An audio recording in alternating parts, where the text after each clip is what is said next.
Ya, pemirsa, warganet Indonesia ini melakukan aksi bela Palestina dengan cara yang unik. Ini yakni dengan cara julid fisabilillah. Aksi itu dilakukan di media sosial dan juga berhasil membuat tentara Israel ini stres. Bahkan warganet Turki juga mengikuti cara perang julid fisabilillah. Dan untuk membahasnya kita sudah bergabung dengan Komandan Julid Fisabilillah, Mas Erlangga Greshinov. Selamat siang, Mas Grace. Selamat siang, Komandan, sehat? Alhamdulillah sehat. Mas Grace, ceritain dong kenapa awalnya akhirnya bisa menyerang tentara IDF dan juga mungkin masyarakat Palestina yang mendukung ya, mendukung Israel begitu, lewat media sosial. Iya, awalnya sebenarnya diawali dari rasa kegelisahan karena saat saya coba untuk mengecek di Instagram begitu, saat kita coba lihat di Gaza gitu kan, karena kalau di Instagram kan bisa kelihatan gitu ya tempatnya di mana.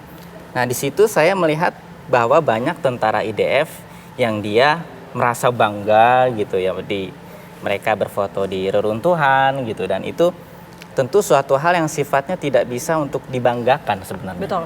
Gitu. Mereka bangga dengan itu, mereka melakukan berbagai bentuk kekerasan, kemudian penghancuran seperti itu.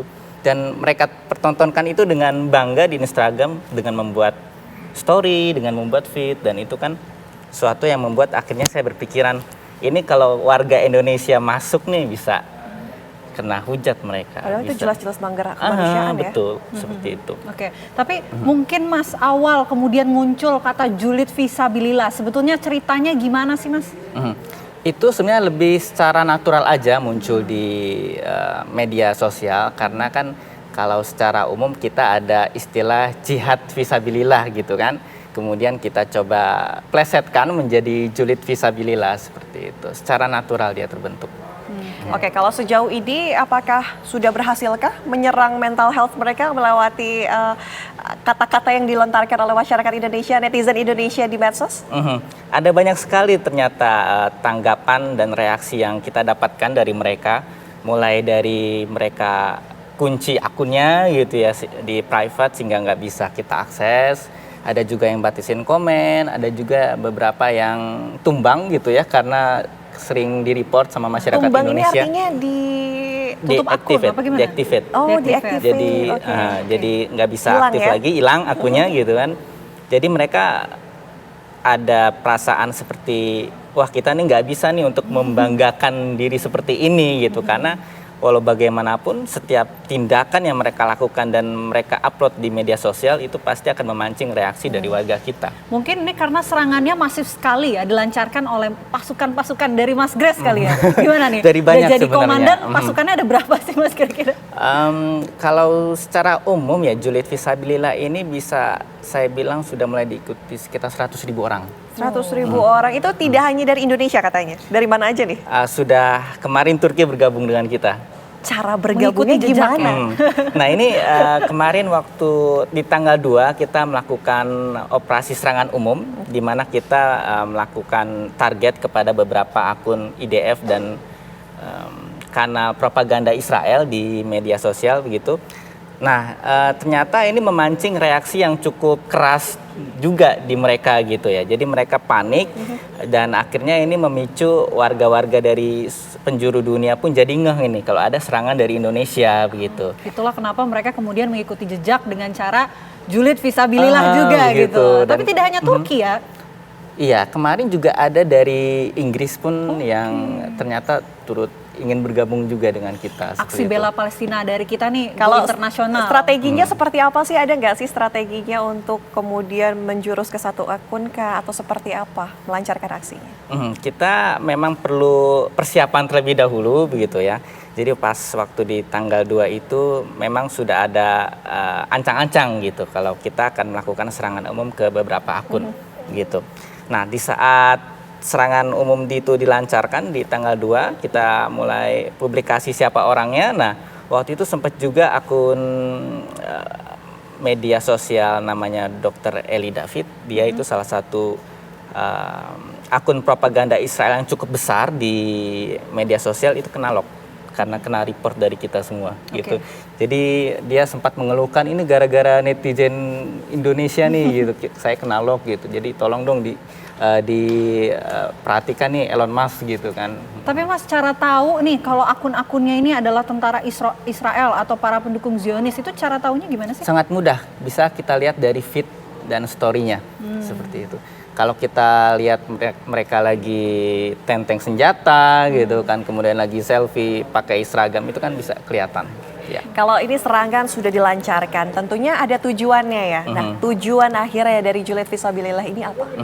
Tujuannya ternyata setelah kita evaluasi sejauh ini ada efeknya. Yang pertama adalah kita jadi memperkuat diri, gitu ya. Artinya lebih banyak lagi orang yang ternyata bergabung setelah serangan kita. Dan juga yang kedua adalah Israel jadi menggelontorkan uang lebih banyak untuk melawan propaganda ini, gitu. Jadi selain mereka berperang dengan warga Gaza, dengan Hamas, mereka juga melakukan perang di media sosial dengan melancarkan berbagai propaganda. Dan itu jelas membutuhkan biaya yang tidak sedikit, dan dengan masuknya kita netizen Indonesia untuk bergabung dalam serangan terhadap mereka, itu juga cukup membantu mereka untuk kewalahan gitu ya, dan mengeluarkan banyak uang juga seperti itu. Oke. Serangannya ini nampaknya tidak hanya via chat saja yang dilakukan ya. Tayangan sebelumnya juga menayangkan bahwa serangan ini dilakukan melalui video-video seperti Zoom dan juga aplikasi lain. Ome TV Ome tadi TV, katanya. betul. Gimana? Lebih efektif mana sebetulnya, Mas? Kalau Ome TV mungkin lebih ke personal gitu ya, dalam artian satu orang per satu orang. Jadi lebih direct, dan juga efeknya pun juga lebih menusuk gitu ya kalau perseorang. Sedangkan kalau yang secara umum di media sosial itu kan bisa ada ribuan gitu, efeknya pun juga berbeda gitu. Oke. Kalau selama melancarkan aksi serangan, apalagi udah diketahui ya Mas Grace ini adalah merupakan komandannya ya dari Julid Fisabilillah ini, pernah ada ancaman nggak? Ancaman sejauh ini memang ada ya, beberapa kali saya mendapat ancaman dari orang Israel gitu, bahwa mereka akan melaporkan ini ke kepolisian gitu, kemudian bahwa ini adalah tindakan antisemit, bahwa kita kan sebenarnya memerangi Zionisme kan, bukan memerangi orang Yahudinya. Dan juga memang kemarin sempat ada orang yang bisa kita bilang punya posisi ya di Israel, itu sempat menghubungi saya, dan setelah kita coba cek background, itu dia merupakan agen Sinbad. Oke, ngomong apa? Menghubunginya seperti apa? Apa yang dikatakan? Lewat apa sih, Mas? Lewat DM. Di Apa yang Twitter. dikatakan? Yang dikatakan ya memuji-muji seperti biasa gitu ya, bahasa yang dibuat enak seperti itu, kemudian ngajakin gimana, ayo kita ngobrol kayak gitu kan via Zoom gitu. Sejauh ini belum ada tanggapan dari saya lagi sih. Ada nggak kayak ancaman yang mungkin cukup mengkhawatirkan yang didapatkan juga oleh Mas Grace? Kalau yang menyangkut nyawa, alhamdulillah sejauh ini aman-aman aja, nggak ada, dan semoga tidak terjadi. Tapi sejauh ini memang lebih ke arah sana sih, cara halus, kemudian dilaporkan ke kepolisian gitu kan. Kemudian kemarin juga sempat diancam untuk dihack akun saya. Oke, mungkin terakhir Mas Grace, harapannya dengan adanya Julid Fisabilillah ini ke depannya seperti apa? Saya harap semakin banyak warga Indonesia yang bergabung gitu, karena ini adalah kesempatan buat kita untuk memperjuangkan Palestina berdasarkan dengan cara yang kita mampu, seperti itu. Sebab dengan semakin banyaknya kita bersuara di media sosial, maka semakin besar pula pengeluaran Israel untuk membiayai propaganda mereka, dan itu jelas suatu kemenangan buat kita jika kita berhasil melakukan itu, dan jika kita menang di media sosial. Cara bergabungnya gimana? Cara bergabungnya teman-teman langsung aja ikut gitu ya, menyerang akun-akun IDF itu, dan memang biasanya setiap hari saya share juga beberapa akun sehingga kita bisa lebih terkoordinasi dalam melakukan serangan tersebut. Oke, pokoknya mungkin warganet yang ingin ikutan bisa langsung dikepoin kali ya akun-akun sosial media dari Komandan Julid Fisabilillah. Terima kasih banyak Mas Grace atas waktunya di Apa Kabar Indonesia Siang. Selamat siang Mas.